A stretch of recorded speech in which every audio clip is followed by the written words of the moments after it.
Pinag-iisipang muli ni Bossing Vic Soto na sumali sa Metro Manila Film Fest ngayong taon. Yan ay matapos i-adjust ang cut-off ng mga pelikula. Ang Star Bite sa ni Nelson Canlas.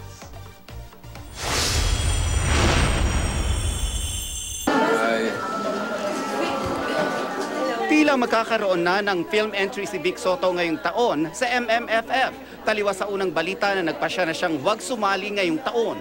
Dahil in-adjust sa October mula September ang cut-off ng mga pelikula, malaki raw ang posibilidad na sumali si Bossing. I need 2 to 3 months. Tapos another month for post-production.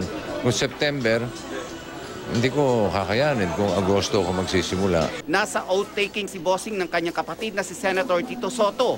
Pinangunahan ni COMELEC Commissioner Al Pareño ang panunumpa sa tungkulin. 18 years ng senador si Tito Sen at labis siyang nagpapasalamat dahil naging presidente si President Digong. Dahil pareho daw sila ng ipinaglalaban kontra sa droga. Finally, we will see it in this administration.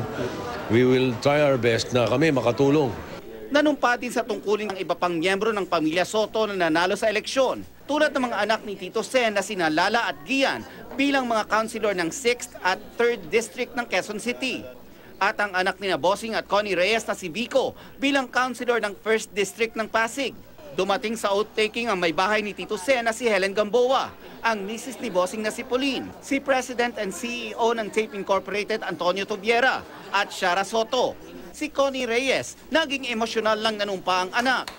I'm praying that kung ano yung plano ni Lord para sa kanya, yun yung mangyari. Naingatan siya ng Panginoon, that he fulfills his destiny in the Lord. Nelson Canlas, GMA News.